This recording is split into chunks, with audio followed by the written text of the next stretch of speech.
آج ایک درد دل آپ کے سامنے رکھنا ہے۔ ہم اپنے معاشروں میں گھرانوں کی تصاویر دیکھ رہے ہیں، بدلتے حالات میں تیزی کے ساتھ گھروں کے ٹوٹنے کا عمل سامنے آتا جا رہا ہے۔ ایک وہ معاشرے ہیں جن کو مغربی یا غیر مسلم معاشرے کہتے ہیں، وہاں تو نکاح کا ادارہ ہی ختم ہو رہا ہے تو بربادی تو آ رہی ہے سامنے۔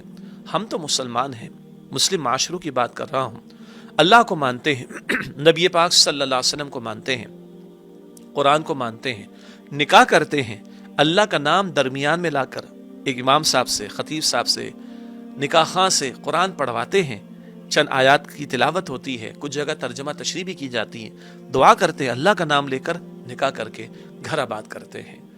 لیکن نکاح کے بعد لگتا ہے کہ کئی مرتبہ اللہ کو بھول جاتے ہیں، اور طلاقوں کی جو شرح بڑھ رہی ہے، خلا کی جو شرح بڑھ رہی ہے، کچھ تو ریکارڈ پر آتا ہے، بہت کچھ تو ریکارڈ پر نہیں آتا۔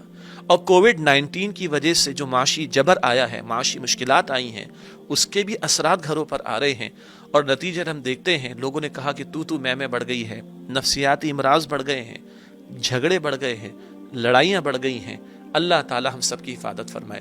مشکل ہے، نکل جائے گی انشاءاللہ تعالی، گزر جائیں گے یہ حالات بھی، لیکن گھروں کو تو بچانے کی کوشش کریں۔ بہت تفصیلی موضوع ہے، اشارہ ایک دو نقطوں کو کرنا مقصود ہے۔ اللہ کی چاہت کیا ہے جو کہ رحمان ہے، اور شیطان کی چاہت کیا ہے جو ہمارا دشمن ہے۔ بس یہ دو باتیں کر کے بات میں چند منٹس میں مکمل کروں گا۔ اللہ تعالیٰ نے شوہر اور بیوی کے تعلق کو، اس کی جو قربت ہے سبحان اللہ، بیان فرمانے کے لیے لفظ لباس قرآن میں استعمال فرمائے۔ اللہ سبحانہ وتعالیٰ فرماتا ہے سورۃ البقرہ کی آیت نمبر 187 187 میں، ہن لباس لکم وانتم لباس لہن، وہ بیویاں تم شوہروں کے لیے لباس اور تم شوہر ان بیویوں کے لیے لباس ہو۔ میں نے اور آپ نے، ہم سب نے لباس پہنا ہے۔ ہمارے جسم سے سب سے قریبی شے جو جڑی ہوئی ہے وہ لباس۔ جتنا یہ لباس اور میرے جسم کا قرب ہے، اللہ اتنا قرب شوہر اور بیوی میں دیکھنا چاہتا ہے۔ اس کے لیے بہت ساری ہدایات، اتقوا اللہ اتقوا اللہ اتقوا اللہ، اللہ سے ڈرو، اللہ کا خوف دل میں رکھو، بار بار قرآن میں آتا ہے۔ نکاح کے موقع پر بھی نبی پاک علیہ السلام جو آیات تلاوت فرماتے، ان میں 4 مرتبہ تقوی کا ذکر آیا۔ خاندانی زندگی کے بارے میں جہاں جہاں قرآن میں رہنمائی ملتی ہے، سورۃ البقرہ میں، سورۃ النساء میں وغیرہ، وہاں تقوی کا ذکر بار بار آتا ہے۔ یہ دل میں اللہ کا خوف ہوگا تو بیوی کی زبان بھی کنٹرول میں رہے گی اور شوہر کا غصہ بھی قابو میں رہے گا، ورنہ کوئی کسی سے کم نہیں ہے بھائی، معاف کیجیے گا۔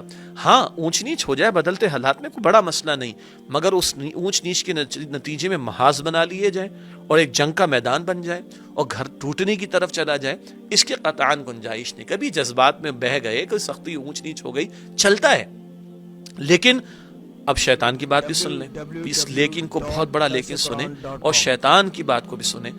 اللہ کے پیارے رسول علیہ السلام فرماتے ہیں شیطان کے بارے میں، یہ صحیح مسلم شریف کی روایت ہے، وہ روزانہ اپنا دربار لگاتا ہے سمندر پر، اور اس کے چیلے آ کر اپنی کارگزاری سناتے ہیں۔ میں نے، کوئی کہتا ہے اس کا ایجنٹ، میں نے فلاں کو برائی پہ لگایا، فلاں کو میں نے نیکی سے روکا۔ شیطان کہتا ہے ٹھیک ہے کیپ اٹ اپ، لگے رہو۔ ایک اس کا چیلا اور ایجنٹ آ کر بتاتا ہے کہ آج میں نے ایک شوہر اور بیوی کے درمیان جدائی ڈال دی، اللہ اکبر، اور وہ کہتا ہے کہ آج میں نے شوہر اور بیوی کے درمیان جدائی ڈال دی۔ یہ ناچاقی میں ان کا علیحدہ ہو جانا بھی اور انتہائی شکل طلاق کا معاملہ بھی، اللہ حفاظت فرمائے۔ تو شیطان کھڑا ہوتا ہے اور اس کو گلے لگاتا ہے اور کہتا ہے تو نے میری جانشینی کا حق ادا کیا۔ تو شیطان کا منصوبہ کیا ہے؟ گھر ٹوٹیں، شوہر اور بیوی میں جدائی ہو، دراڑیں پیدا ہو جائیں۔ رحمان کیا چاہتا ہے؟ لباس، اتنا قرب ہونا چاہیے۔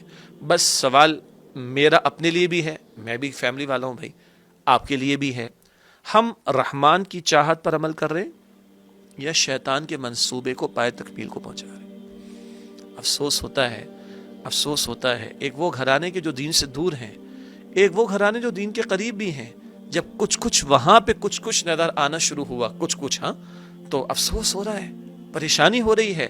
اور گھر کیا ہے؟ سوسائٹی کا بیسک یونٹ ہے۔ جتنا گھر مضبوط ہوگا معاشرہ مضبوط ہوگا، اور گھر ٹوٹ جائے تو مسئلہ ختم۔ نیپولین نے کبھی کہا تم مجھے بہترین مائیں دو، میں تمہیں بہترین قوم دوں گا۔ اور بہترین ماں کب بنے گی کوئی عورت؟ جب وہ بیوی کا رول صحیح طرح ادا تو کرے، اور شوہر اور بیوی میں ہم آہنگی تو ہو، تب یکسوئی سے وہ ماں کا رول ادا کرے گی، تو مستقبل جو بچے ہیں وہ صحیح طرح پروان چڑھے گا وہ بچہ، اور مستقبل کے لیے اچھے لوگ دستیاب ہوں گے۔ تو اس کے بہت دور رس نتائج ہیں گھروں کا مضبوط ہونا۔ اللہ تعالیٰ سے میں دعا کرتا ہوں اللہ تعالیٰ مجھے اور آپ کو یہ قرب جو اللہ چاہتا ہے وہ گھروں میں عطا فرمائے.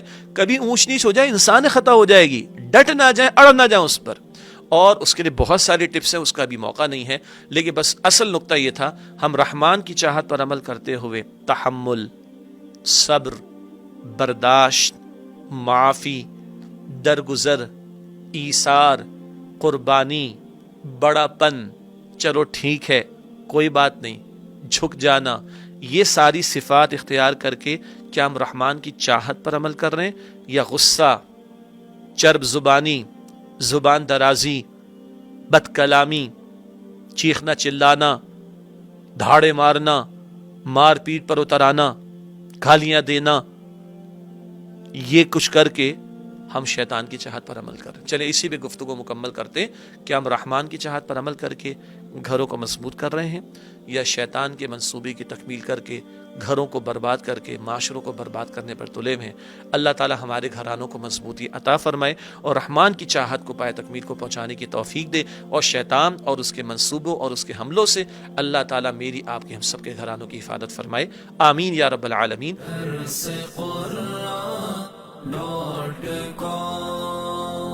www.darsequran.com